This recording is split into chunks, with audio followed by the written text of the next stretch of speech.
My husband, glaring at me. In the middle of the night. Let me start from the beginning. My husband, Jake, is a wonderful man. He's the kind of guy you dream of ending up with.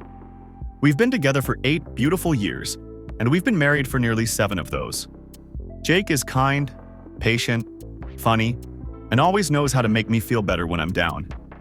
He's my best friend and has always had my back no matter what. Like any couple, we've had our struggles. We've had fights, misunderstandings, hard times, just like everyone else. But we've always managed to work through it together. We were a team.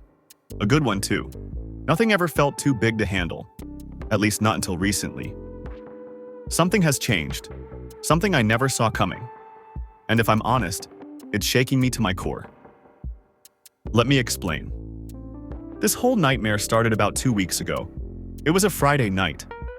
Jake and I had gone out for dinner at one of our favorite restaurants. We talked, laughed, shared a dessert, and came home feeling full and sleepy. It had been a long day for both of us. Work had been stressful, and we were both ready to crash. We followed our usual bedtime routine, nothing out of the ordinary. I took a shower, brushed my teeth, changed into my favorite pajamas. Jake did the same. Then we got into bed. He kissed me goodnight like he always does. I turned off the main bedroom light while he turned on the small nightlight he had recently bought for me. I'm not a fan of sleeping in total darkness. That tiny light helped me feel safe.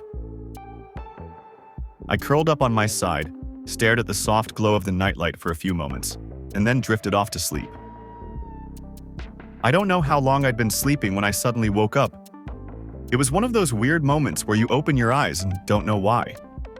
My heart was pounding like I'd just had a nightmare, but I couldn't remember dreaming. Everything felt off. I looked at the red numbers on the alarm clock next to me. 2:32 a.m. I turned over to check on Jake, and that's when my entire body froze.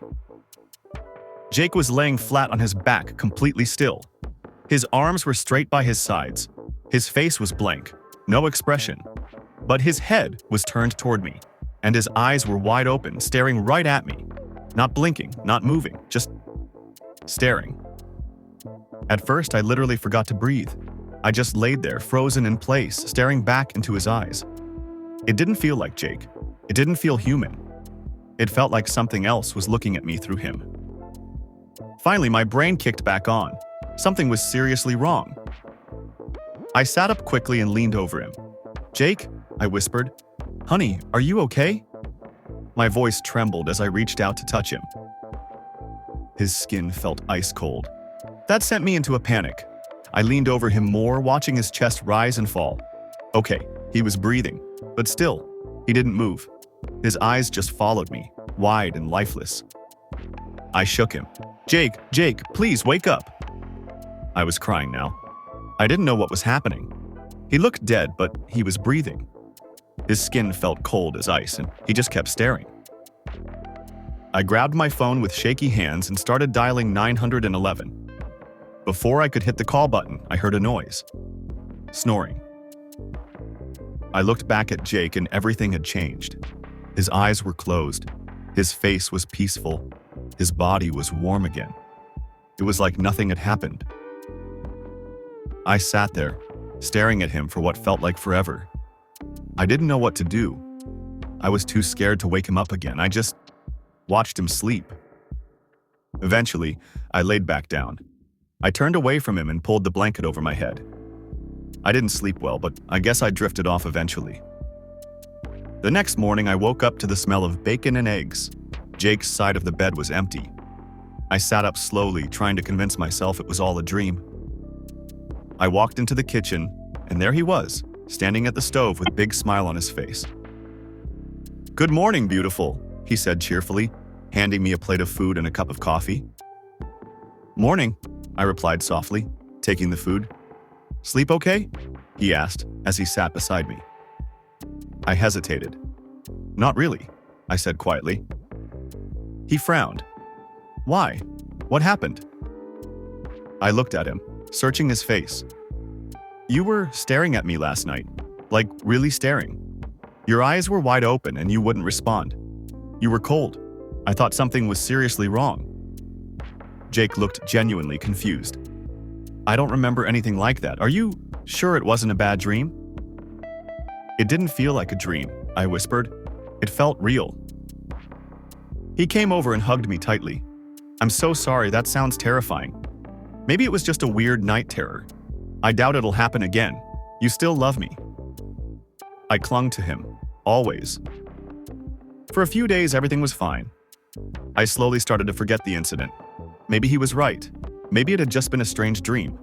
I wanted to believe that. But then it happened again. I woke up with a jolt. My eyes immediately went to the clock. 2:32 a.m. My stomach dropped. I turned toward Jake and screamed. He was sitting up this time, not laying down, just sitting up, perfectly straight. But his head was turned toward me. His eyes were even wider than before. Too wide. Unnaturally wide. His face was completely blank. He didn't blink. He didn't move. Just stared. I whispered his name. Jake? Nothing. I touched his shoulder, ice cold again. I stared into those huge, lifeless eyes and something inside me snapped. I raised my hand and slapped him, hard.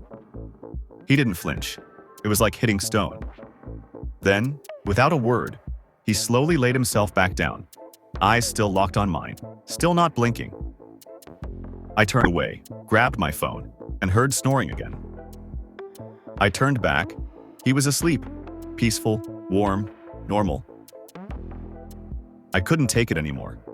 I grabbed a blanket and my phone and went to sleep on the couch. I looked up everything I could find on night terrors. Nothing made sense, nothing explained the staring, or the cold skin, or the way he didn't react. I stayed on the couch until morning. Jake found me there and I told him everything. This time I cried, hard. He looked sad and worried and held me again. I'll call the doctor, he promised. We'll figure this out. I'm sorry you're scared. I don't want to scare you. He made an appointment for a sleep study. It was a week away. I was nervous to share a bed with him again, but he begged me to stay. I agreed. For him. A few nights passed with nothing weird happening. I began to breathe easier again. But last night changed everything. I woke up again. 2:32 a.m. But this time was different. Jake wasn't lying in bed. He wasn't even sitting up. He was standing. Right next to my side of the bed, leaning over me. His face inches from mine. I screamed. His face looked wrong. Pale, gray. His mouth was too long, stretched into a tight line. His cheeks were hollow. And those eyes, those awful bulging eyes, stared right into mine. They looked like they belonged to someone else.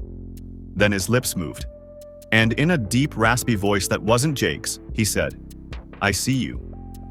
That voice, it sent a cold wave through my whole body. I bolted, rolled off the bed, grabbed my keys, and ran to my car. I didn't look back. I started the engine and sped off, tears pouring down my face. As I drove, something hit me. That voice. I'd heard it before. A year ago. The worst night of my life. Jake had begged me to stay home. But I went out with friends instead. I had a drinking problem. I told him I'd only have a beer, but I didn't. I had way too many. I drove home drunk. It was after 2 a.m. I was singing with the radio off, flying down the road, when I saw something. A figure. By the time I hit the brakes, it was too late. I hit him. I jumped out of the car. The clock on the radio read 2:32 a.m. It wasn't a deer. It was a man, an old man. He was badly hurt, lying in the road, staring up at me with wide, bulging eyes. He whispered, "Help! I see you." I panicked. I didn't call for help. I left him there. I drove home and washed it all away in the shower. He died.